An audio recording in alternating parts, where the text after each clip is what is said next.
बिस्मिल्लाहिर्रहमानिर्रहीम। अस्सलाम वालेकुम। मैं हूं गुलफाम चौधरी। आप देख रहे हैं मेरा फेसबुक पेज और यूट्यूब चैनल। पाकिस्तान की सियासत में अहम तरीन डेवलपमेंट हो रही हैं और मुसलसल डेवलपमेंट्स मुतवक्के हैं। यकीनी तौर पर जो पाकिस्तान के हालात हैं वो यकसर बदलने जा रहे हैं और बड़ी बड़ी तब्दीलियाँ मुतवक्के हैं। इस हवाले से हमारे साथ मौजूद हैं सिद्दीक जान साहब। उनसे जानते हैं क्या डेवलपमेंट हुई हैं, पहले उनकी बात सुनते हैं फिर उस पर बात करते हैं। लेकिन तमाम दरख्वास्तें अकाउंट बंद करने की तो मुस्तरद हो गई।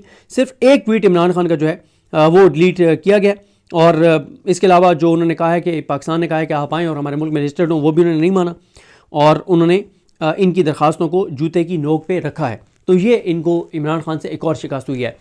इसके अलावा मौजूदा निज़ाम जो है, अच्छा 8 फरवरी की तैयारियाँ जो हैं वो सुहेल आफरीदी तो कर रहे हैं और अभी 2 दिन हफ्ता और इतवार वो स्ट्रीट मूवमेंट करेंगे, लोगों में जाएंगे, पैगाम देंगे और अल्लामा राजा नासिर अब्बास साहब और महमूद हसन चकजई साहब रोज़ाना कहीं ना कहीं पैगामात भी दे रहे हैं, बात भी कर रहे हैं। तहरीक तहफ़्फ़ुज़ पाकिस्तान बात भी कर रही है और आज तहरीक इंसाफ ने 2 प्रेस कॉन्फ्रेंस रखी हुई हैं। एक ब्रिगेडियर रिटायर्ड मुश्ताक साहब जो हैं वो प्रेस कॉन्फ्रेंस करेंगे लाहौर में, उनके साथ कुछ और MPs होंगे और शेख वकास अकरम साहब ने ट्वीट भी किया हुआ है और मुज़म्मिल असलम साहब और कुछ अरकान असम्बली यहाँ पे इस्लामाबाद में प्रेस कॉन्फ्रेंस करेंगे। ज़ाहिर है इकॉनमी और बाकी चीज़ों पर बात करेंगे।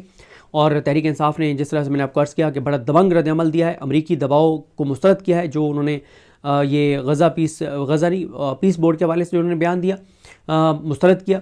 लेकिन 8 फरवरी के हवाले से दिन कम रह गया, पंजा आजमाई का वक्त करीब आन पहुँचा है, लेकिन अभी तक तहरीक इंसाफ के MNAs, MPs और टिकट होल्डर्स 90% जो हैं वो 8 फरवरी के हवाले से खामोश हैं। लेकिन PTI का सोशल मीडिया मुसलसल 8 फरवरी के ऊपर फोकस किया हुआ है और लगता यह है कि 8 फरवरी को तहरीक तहफ़्फ़ुज़ पाकिस्तान को एक बड़ी कामयाबी मिलेगी और बड़े पैमाने पर दुकानें जो हैं वो बंद होंगी। बहरहाल देखते हैं चीज़ें कैसे आगे बढ़ती हैं। बाकी कुछ और शर्मनाक चीज़ें हो रही हैं। एक तो आपने देखा होगा कि सानिया गोल्ड प्लाजा के बाद MQM बहुत एक्टिव कर दी गई है और MQM वाले बहुत ज़्यादा बयान दे रहे हैं। ये सिर्फ फ्रॉड है, ये सिर्फ धोखा है, लोगों की तवज्जो हटाने के लिए सानिया गोल्ड प्लाजा से और कराची वालों को ये दिखाने के लिए कि कोई तो है जो आपकी जंग लड़ रहा है। हाँ, PTI कराची जो है वो मुझे मुकम्मल तौर पर इसमें नाकाम नज़र आती है, इसको प्रॉपर हाईलाइट करने में, मौसर तरीके से हाईलाइट करने में। तहरीक इंसाफ कराची को जिस तरह से इस मामले को टेकअप करना चाहिए था, सानिया गोल्ड प्लाजा और सिंध हुकूमत की इस नाकामी को, उस तरह से उन्होंने कोशिश तो की है लेकिन वो मौसर साबित नहीं हुई। अब उनको ही फैसला करना है कि वो किस तरह इसको मौसर बना सकते हैं। लेकिन बहरहाल तहरीक इंसाफ कराची जो है वो इस मामले में अभी तक सोशल मीडिया के ऊपर कोई नैरेटिव बनाने में और किसी तरह से यहाँ पे यानी मुल्क भर में नज़र आता कि तहरीक इंसाफ कराची ने कोई टफ टाइम सिंध हुकूमत को दिया है, वो नाकाम हो गए हैं। लेकिन MQM को इसलिए एक्टिव कर दिया गया है ताकि कराची में पीपल्स पार्टी की अपोजिशन के तौर पे MQM का तासुर जाए कि MQM पीपल्स पार्टी की अपोजिशन है। हालांकि ये MQM दर हकीकत MQM पीपल्स पार्टी नून लीग एक ही चीज़ है, इनमें कोई फ़र्क नहीं है। तीनों एक ही जगह रिपोर्ट करते हैं, तीनों को एक ही जगह से कहा गया है कि तुमने इकट्ठे रहना है, तीनों इस हुकूमत में शामिल हैं और ये सब झूठ और बकवास है। जब MQM वाले पीपल्स पार्टी के खिलाफ बात करते हैं, कोई इनकी आपस में मुखालफत नहीं है, ये अंदर से एक है, सिर्फ ये एक दूसरे के खिलाफ बयान दे रहे हैं। अब ये नून लीग वाले बयान दे रहे हैं पीपल्स पार्टी के खिलाफ, 18वीं तरमीम के खिलाफ, पीपल्स पार्टी वाले नून लीग को जवाब दे रहे हैं, MQM वाले पीपल्स पार्टी को अटैक कर रहे हैं, पीपल्स पार्टी वाले MQM को जवाब दे रहे हैं। इन घटिया लोगों को कोई बताए कि 100 जो है वो 30 घंटे हो गए हैं, रेस्क्यू ऑपरेशन मुकम्मल नहीं हो सका। वफाक ने कौन कौन से इदारों को भेजा है, क्या सपोर्ट किया है, कोई अता पता नहीं है, मुकम्मल खामोशी है। शहबाज शरीफ वहाँ लंदन पहुँच गए हैं और ट्रंप के साथ मुस्कुराहटें कर वो बांट रहे हैं। बिलावल भी वहाँ पहुँचा हुआ है दिखाने के लिए कि हम अमेरिका के साथ में हमारी यस है और पाकिस्तानी निज़ाम के साथ भी हमारी यस है। लेकिन सानिया गोल्ड प्लाजा के जो लवाकिन हैं, अभी तक मैंने नहीं देखा कि कोई हुकूमती शख्सियात उनके घरों में गई हों और ना ही तहरीक इंसाफ के बहरहाल लोग उस तरह से मुझे नज़र आए हैं कि वो उनके लवाकिन के घर गए हों। तहरीक इंसाफ का भी एक डिस्कनेक्ट है अवामी इशूज़ के साथ पूरे पाकिस्तान के अंदर, सिर्फ कराची में नहीं। और जिस तरह से मैंने कहा कि कराची के इशू को जिस तरह से हाईलाइट करना चाहिए वो नहीं कर पाए।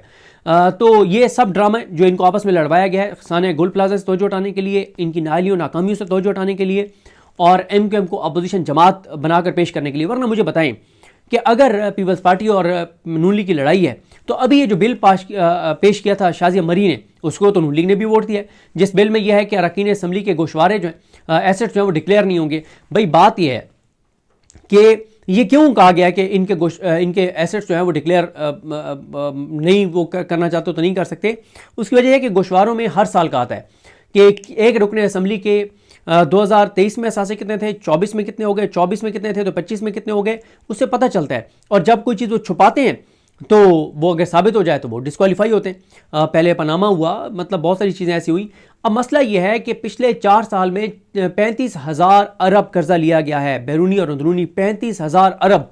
वो 4 साल में 35,000 अरब कहाँ लगे कोई पता नहीं है भाई। IMF कह रहा है कि 5300 अरब रुपए की करप्शन हुई है। दुबई लीक्स देख लें, दुबई में इनकी प्रॉपर्टीज देख लें, पनामा लीक्स देख लें, और जो इस तरह की लीक्स आई उसमें पता चला कि इन्होंने क्या कुछ बाहर बना रखा है। तो फिर इन्होंने पहले नैब को गैर मौसर किया, वहाँ पे एक लेफ्टिनेंट जनरल रिटायर्ड नज़ीर भट्ट को बिठा के हर चोर डाकू लुटेरे को इन्होंने क्लीन चिट दिलवाई, इनका एहतसाब बंद करवाया, लिमिट बढ़वाई कि 50 करोड़ से कम की करप्शन को वो देख नहीं सकते। ये वैसे 50-50 अरब की भी करप्शन कर लें तो लेफ्टिनेंट जनरल रिटायर्ड नज़ीर अहमद भट्ट इनको नहीं पकड़ेगा, क्योंकि इस वक्त ज़ाहिर ये मौजूदा निज़ाम की ये मजबूरी है।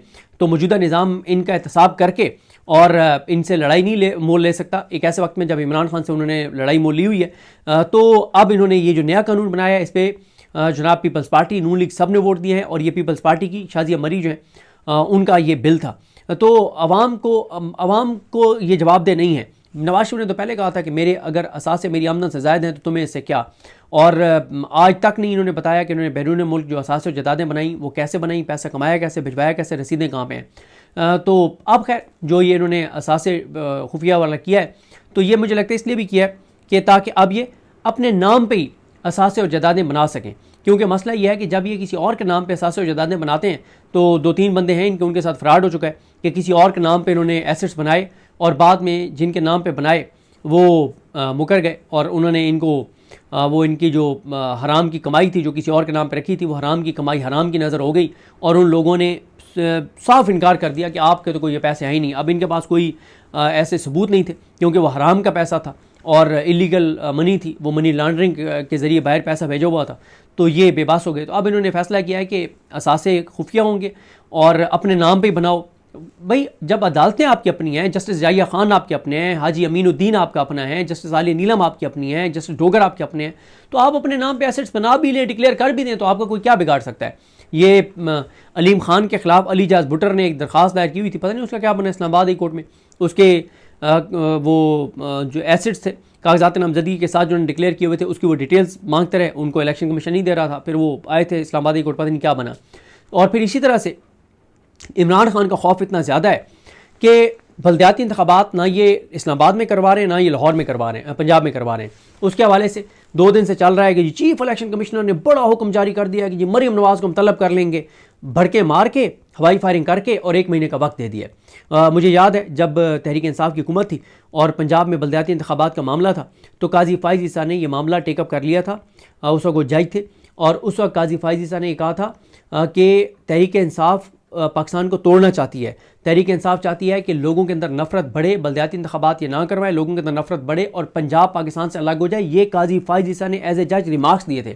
आज कोई अदालत नहीं बोलती, आज कोई जज नहीं बोलता। जी बिल्कुल, जिस तरह से आपने सिद्दीक जान साहब को सुना कि आइंदा आने वाला जो हफ्ता है, ये चंद दिन है, ये पाकिस्तान की सियासत में कितने अहम है और इसमें जो पाकिस्तान की सियासत है उसमें कितनी बड़ी तब्दीलियाँ मुतवक्के हैं। अल्लाह पाक वतन अजीज़ का हामी और नासिर हो। पाकिस्तान जिंदाबाद।